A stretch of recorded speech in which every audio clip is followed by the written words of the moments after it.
말씀하신 것처럼 NLL 서해 바다로 저는 수영 취소했거든요. 네, 북한에서 여기 놀랐어요. 유영 씨 인정하는 거죠? 강화도 말도, 말도 그 해병대 키로수가 얼마나 되는지 아시나요? 6km입니다. 야, 6kg면 근데 뭐 장난 아닌데? 6km면 거뜬한 것 같은데 그 바다라서 가지고 이렇게 쉽지는 않습니다. 얼마나 걸리셨어요? 수영천 시간이 6시간입니다. 수영천 시간이 6시간이고 대단하십니다. 이거 인정해 주시네요. 저보다 더 잘하실 거잖아요. 근데 서해가 진짜 주류가 진짜 세요. 세고 물 빠지고 막. 가다 보면 저희도 맨몸 뭐 4kg, 그다음 오리발 8kg 이렇게 합격이고 UDT도 그 정도까지 한 10kg까지 수영을 하는데 가다 보면 조류를 만나면 계속 제자리. 맞습니다. 지금 내가 지금 뭐 하고 있는 거지? 이런 생각 들고 땀도 나고 그래서 졸립기도 하고. 그때 야 우리 대한민국 국군 시스템이 얼마나 대단하냐면 제가 북한에서 출발한 거를 해병대가 알고 있었어요. 물에 들어간 거를. 그래서 열감지 시스템이라는 것을 가지고 이 사람 제 친구하고 같이 왔는데 둘이가 물에 들어왔다. 근데 이 사람들이 제정신을 가지고 내려오지 않을 거다. 근데 거리가 6km니까 안 구해줬어? 오기 전에 중간에 안 보고를 한 거예요. 보통은 건네주는 원래 건네줘야 되는데 보통은 건네주는 아 이거 그냥 고기 잡으러 들어왔을 것이다. 말이 안 생각을 된다. 했는데 계속 오니까 바쁘니까 상대에 보고를 한 거예요. 그래서 중간에 한 4시간, 6시간 조금 6시간 넘었을 때 배가 왔댔어요. 경비정 같은 해군 같은 게. 예. 근데 그게 북한 배인 줄 알고 사실은. 그래서 무인도로 들어갔어요. 무인도로 수영치서 간 거예요. 아이고야. 구해주러 왔는데 또 구해주러 왔는데 그리 가. 밤이니까 못 본 거죠. 무인도에서. 근데 그때 이제 해병대에서 왜 못 찾았냐면 이 열감지 시스템이라는 게 열이 있어야 되잖아요. 그렇지. 근데 제가 16년 9월 18일 날 출발했으니까 저체온으로 감지가 안 된 거예요. 그래서 안으로 죽었다고 된 거예요. 네. 죽었다고 됐는데 다음 날 섬에서 무인도에서 또 둘이가 나타난 거야. 또 둘이가 나타난 거야. 그러니까 또 부랴부랴 보고를 한 거예요. 복장은 전투복 입고 아니 저는 올 때 이제 군복은 안 입었죠. 사복. 한 친구는 팬티바람에 들어왔는데 저는 살아서 대한민국에 들어서 처음으로 찍는 사진에 팬티바람이 찍는 게 너무 어렵다. 그래도 호라제나 보이브 장교였던 게 와가지고 팬티바람 이렇게 찍는다는 게 그래서 옷을 다 입고 왔어요. 보통 같으면 이제 죽겠다라고 생각을 보통이면 할 텐데 보여지는 모습을 먼저 생각했다는 게 그렇지. 남다른 사람이구나. 강철부대 부대원들 중에서 혹시 복무 중에 북한군을 실제로 봤던 적이나 뭐 이런 적 있었습니까? 저 같은 경우는 그 살아계신 분이 아니고 이제 돌아가신 분이었는데 어떻게요? 저희 UDT 같은 경우는 이제 서해 5도 NLL이라고 네. 쉽게 말하면 이제 바다에 있는 바다죠. 38선이라고 이야기하는 네. 건데 맞아요. UDT랑 해양 경찰이 그 NLL 부분에서 이제 합동 작전을 많이 해요. 실전도 많이 오고. 근데 그때 그 북한 여군 시체가 이제 떠내려 왔었는데 바다로. 네. 딱 기억나는 거는 이제 눈에 두건이 시신이에요? 예, 뭐지? 예, 안 풀려 있었어요. 엄청 꽉 묶어가지고 그 떠내려 오는 동안에도 절대 안 풀려 있었고요. 그게 뭐지? 시신이 훼손된 상태는 아니었습니다. 그게 보니까 예, 총살당한 자국이. 그쪽에서 그러니까 어떤 일을 하시는 거예요? NLL을 저희 UDT가 나가는 이유는 해경이랑 같이 나가는데 네. 저희 같은 경우는 민간인을 건들 수가 없어요. 뭐 중국 어서. 어부나 북한 어부들을 저희가 건들 수가 없고 타국의 군인들은 저희 해양 경찰들이 건들 수가 없거든요. 그래서 같이 나가는 건데 실제 보기도 하세요? 그 중국 우선. 예, 실제로 이제 나가서 보면은 어때요? 그 이순신 장군이 전쟁할 때 이런 느낌이었나. 배가 엄청나게 많아요. 배가 많아요. 중국 어선이요? 예. 그래서 이제 다가가려고 하면은 이제 배를 본인들이 붙여서 와. 예, 뭐 대나무 창이나 무기들로 이제 저희가 못 올라오게. 못 올라오게. 살벌하네. 아 그런 일을 하셨구나. 예. 아, UDT가 그런 일도 중요한 일이잖아요, 이게. 뉴스에서 진짜 많이 봤거든요. 우리 마스터님은? 저는 훈련은 아니고 작전 중에 만난 적이 있는데 판문점에서도 만났었고 네. 제가 생각했던 것보다 부드러웠어요. 부드럽고 되게 수척해 보여가지고 뭐 이렇게 뭔가 적개심이 들거나 그런 수준에까지는 아니었어요. 마주쳤지만. 아니 그럼 이 반대로 북한에서는 좀 우리 군을 이게 실제로 이렇게 만난 적도 있나요? 저는 뭐 군은 아니지만 네. 예, 한국 사람 만났죠. 어디서? 어디서? 제가 원산 항보위부에 있을 때 2007년도하고 2009년도에 우리나라에서 대한접시사사 명칭을 가지고 식량을 보냈던 적이 있어요. 원산항으로. 네, 원산항으로. 그때 이제 한국분을 만나가지고 그분은 나한테 물어보려고 하는데 나는 녹음해서 대답을 못해요.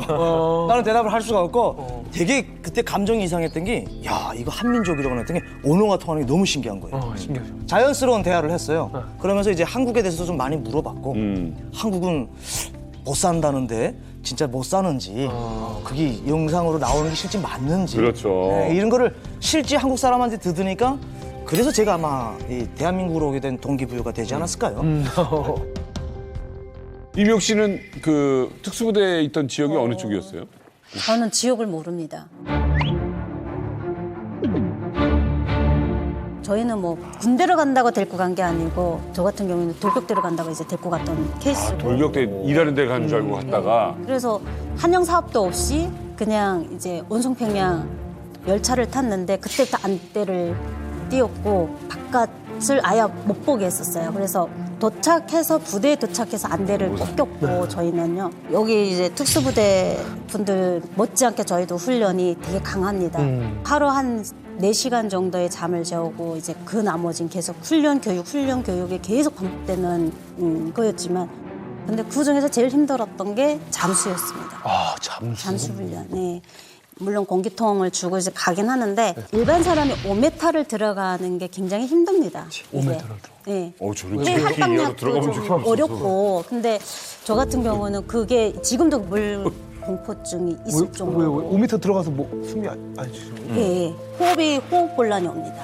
예, 예. 그냥 우역다짐으로 또 훈련했을 거 아니야. 예, 저희는 될 때까지 이제 하는데 저는 다행히 뭐 그래도 3개월이 좀 넘는 훈련 과정에서 이제 실신이 돼가지고 집에 돌아온 케이스다 보니까 좀 살지 않았나. 아니면 뭐 거기서 몇 년씩 더 했으면 버텨냈겠죠. 살 운명이면 버텨냈을 거고 못 살 운명이면 그러니까 운동선수 출신이시니까 운동 출신들 많이 끌려갔던 것 같아요. 여자들 많았어요? 저희는 여자 남자 이렇게 좀 혼합되어 있었고 저희가 번호에다가 이제 암호 명칭을 이제 이름을 못 부르겠습니다. 네, 암호 명칭. 그래서 아까 제가 인사한 것도 25 제가 25번이었고요. 25 장미 보고 드립니다. 이게 저희가 이제 인사입니다. 지금 얘기 들으니까 이동규 씨 좀 비슷한 것 같지 않아요? 몇 가지? 대부분이 근데 거의 다 비슷한 면이 있는데 자세하게는 말씀 못 드리지만 좀 여기도 뭐 모든 거에 있어서 예. 두 부대가 되게 비슷해요. 만약에 정찰총국 소속이라고 하면 병력 수는 약 1,600명 정도로 추산을 하고 있어요. 북의 정찰총국 병력이.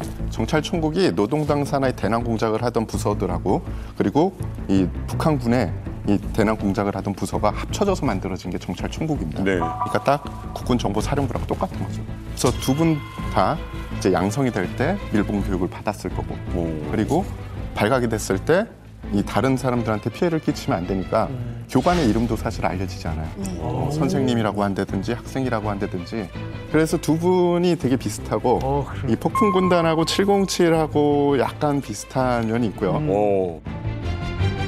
아 이게 군대 생활하다 보면 위험한 거 많죠. 많습니다. 근데 사실 이 혹한기 훈련 때는 어떻게 보면 특수 부대원들이라고 해도 굉장히 좀 힘들 것 같거든요. 좀 어떠세요, 좀? 예, 저 같은 경우는 그 혹한기 훈련할 때 온도계라고 하나요? 예. 그게 깨졌었어요. 예. 그게 무슨 말이에요? 운동해야 다음 날 강원도에서 혹한기 훈련을 했었는데 예, 추워서. 너무 추워가지고 밑으로 내려가서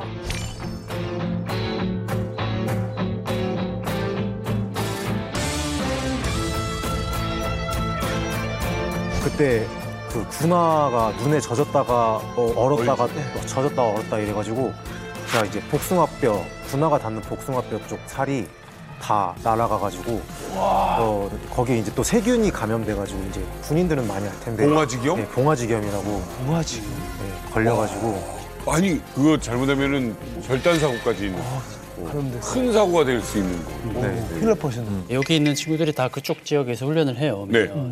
전쟁 시나 유사 시에 우리가 북한으로 넘어가야 되죠. 그렇죠. 그 북한 지원과 최대한 비슷한 기온, 지형에서 훈련을 해야지만 실전에 가서 임무 수행을 할 수 있기 때문에 가장 추운 곳을 찾아가거든요, 한국에서. 그러면 이제 강원도 산속으로 들어가는데 침투행군이라고 해서 훈련하기 전에 한 4, 50km를 걸어서 들어가야 돼요. 4, 50km. 그러면 대관령을 넘어가는데 눈이 다 들어가니까 얘기했던 대로 군화에 들어가고 바지에 들어가고 하다 보면 나중에는 감각이 없어져요. 그러다 보면 이제 동상 걸리고 나중에 이제 그게 기왕증으로 해서 조금만 추워도 이제 피부 혈액이 이제 다 순환이 안 되고. 아 근데 말씀은 알겠는데 북쪽에서 보면 최고 따뜻한 지역. 지금 말씀하신 게 지금 제가 한쪽으로 웃으면서 얘기하는 게 강원도가 북한에서는 제일 따뜻한 곳이고 감과 고구마를 먹을 수 있는 곳은 강원도 사람들밖에 없습니다. 강원도나 항해도 사람들. 근데 우리가 훈련하는 거는 오히려 함남도에서 저희는 리온인데 거기서 또 양강도로 들어갑니다. 그럼 거기 영하 평균 35도입니다. 아까 수온 15도 깨지는 거 가지고 영하 30도, 35도에서 잽도 없죠. 그 침을 뱉으면 침이 떨어지는 속도로 바로 얼어버리는 이런 데서 진짜 참혹하고 들어가. 소변을 볼 때 소변을 보면 바로 고드름이 됩니다. 이제 40도면 이렇게 이렇게 쭉 서서. 아니 이건 거짓말이 아니고 소변을 보면 이게 쭉 따라올라 얼어붙을 정도는 아니고 밑으로 되게 이 정도까지는 고드름이 됩니다. 아, 밑에 떨어질 때. 있지. 네, 떨어지면서 고드름이 이렇게 이 정도로 춥거든요. 북한에서는 동상 입은 그러니까 하선사를 저거는 왕따입니다, 왕따. 왜 왕따를 안 하면 자기가 몸 관리를 자기가 못해서 저거 동상이 왔다 이러거든. 그 동상만 오면 조금만 이까지 쏘고 올라가면 다리 자르면 끝입니다. 이게 동상 걸린 거는 뭐 아무것도 아니다. 자 그런데 윤종신 씨. 네. 막 밤새면서 훈련하고 막 이런 것도 해요, 진짜? 예. 저희 UDT에서도 유명한 지옥주라는 훈련이 있는데 지옥 훈련 주간. 네. 5일 동안 이제 잠도 안 자고 교관님들이 당직을 서가면서 교육생들 잠을 못 자게 5일간. 네.